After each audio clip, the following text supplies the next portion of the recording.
जय जिनेन्द्र, सुप्रभातम। आज हम आज के प्रकरण में पाठ पंचम का वाक्यली जो शीर्षक है उसके अंतर्गत पढ़ेंगे।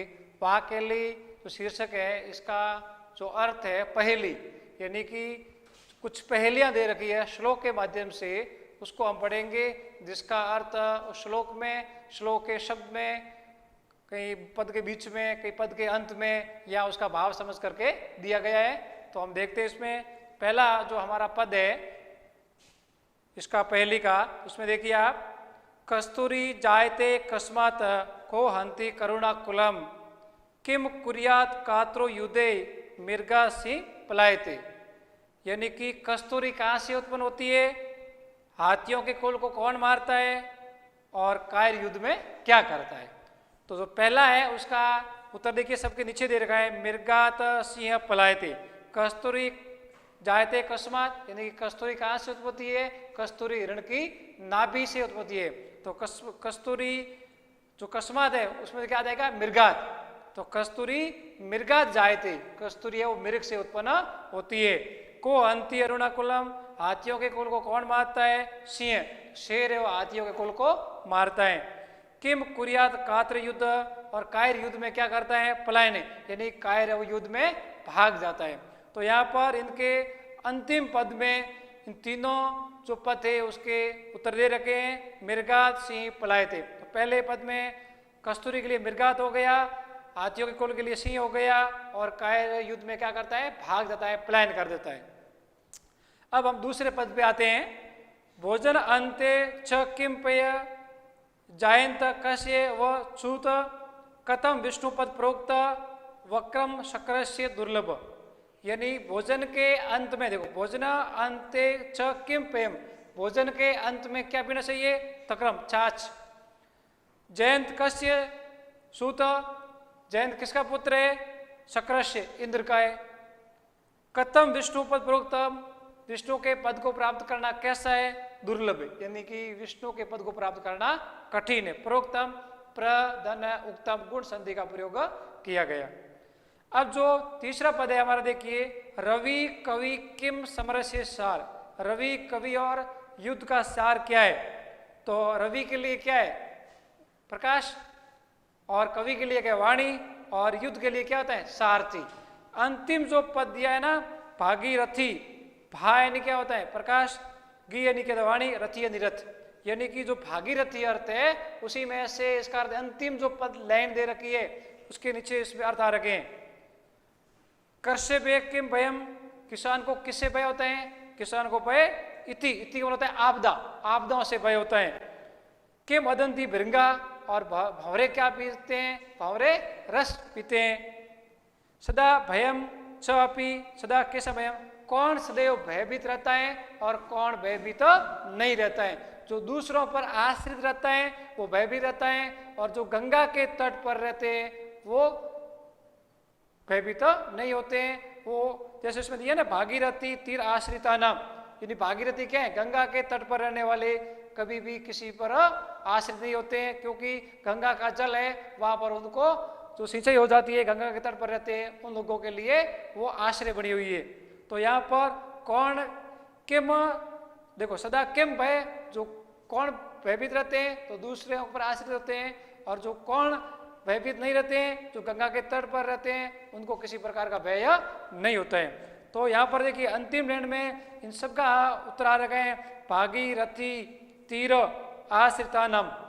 भागीरथी यानी यहाँ भागीरथी का भाग अर्थ पहले प्रकाश था, गी का वाणी था, रथी का सारथी हो गया, लेकिन यहाँ भागीरथी का अंतिम जो पद लिया है वो गंगा नदी के लिए लिया गया है। चौथा जो पद है इसमें पहला वर्ण और अंतिम वर्ण इन दोनों को मिलाने पे अर्थ निकलेगा। सीमांत शु का शांता, तो देखो सी और ता, तो क्या बन गया, सीता। नारियों में शांत कौन है, सीता।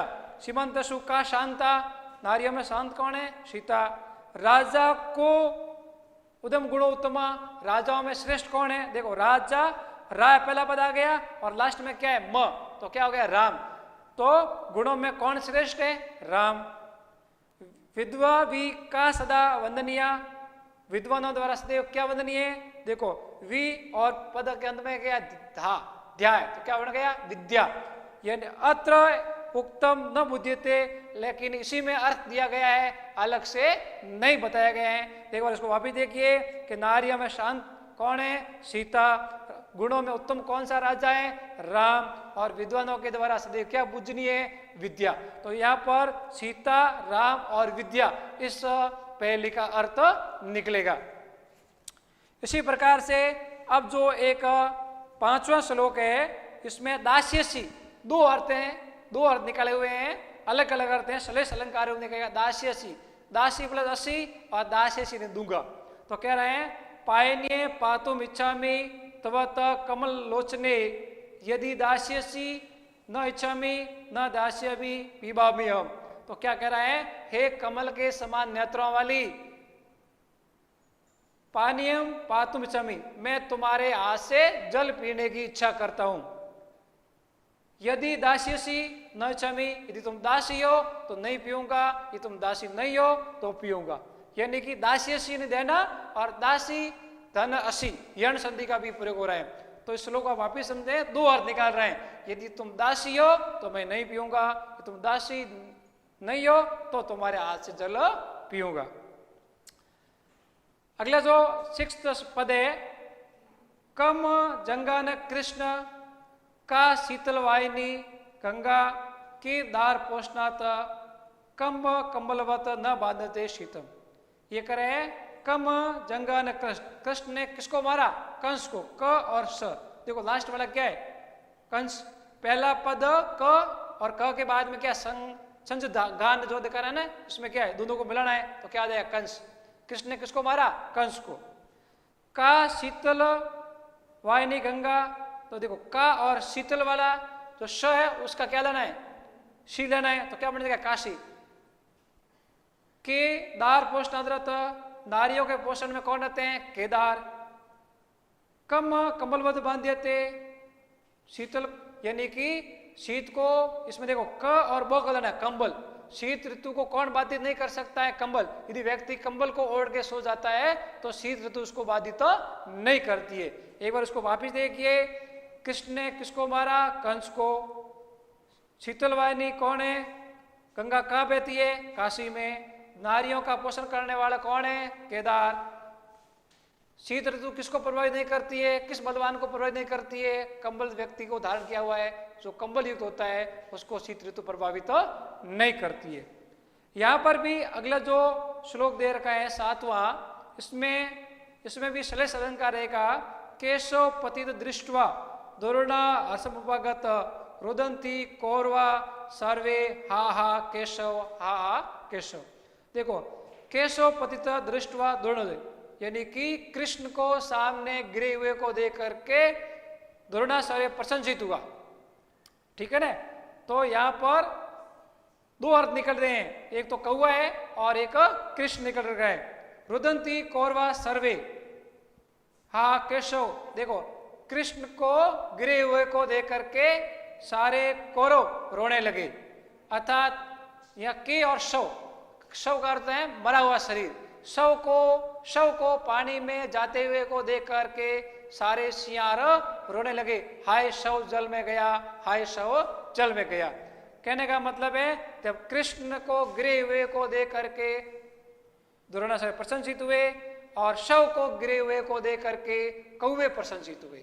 दूसरी लाइन में शव को जल में जाते हुए देख करके श्रृंगार रोने लगे और कृष्ण को गिरे हुए देख करके कौरव रोने लगे। अंतिम जो आज का जो पद है, अपदो दुर्गामी च साक्षरो न स पंडित अमुक स्फुट वक्ता यो न जानाति स पंडित। जो दूर जाता है, पैर नहीं है, जो साक्षर है लेकिन पंडित नहीं है, मुक्त नहीं है लेकिन स्पष्ट बोलता है, ये जो जानता है वो पंडित है। तो क्या होता है? पत्र। यानी कि हमें इसके भाव को जान करके बताना है अर्थ। वापिस देख लें, अपदो दूरगामी, पैर नहीं है फिर भी दूर जाता है, साक्षर है लेकिन पंडित नहीं है, मुक्त नहीं है लेकिन स्पष्ट वक्ता है, ये जो जानता है वो क्या कहलाता है? पंडित है। तो आपको इसमें जो प्रसंग दे रखा है उसका प्रसंग लिखना होगा और अनुवाद है वो आपको स्वयं करना होगा। इसमें व्याकरणात्मक टिप्पणी जो भी बनेगी वो आपको उपलब्ध करवाई जाएगी। धन्यवाद।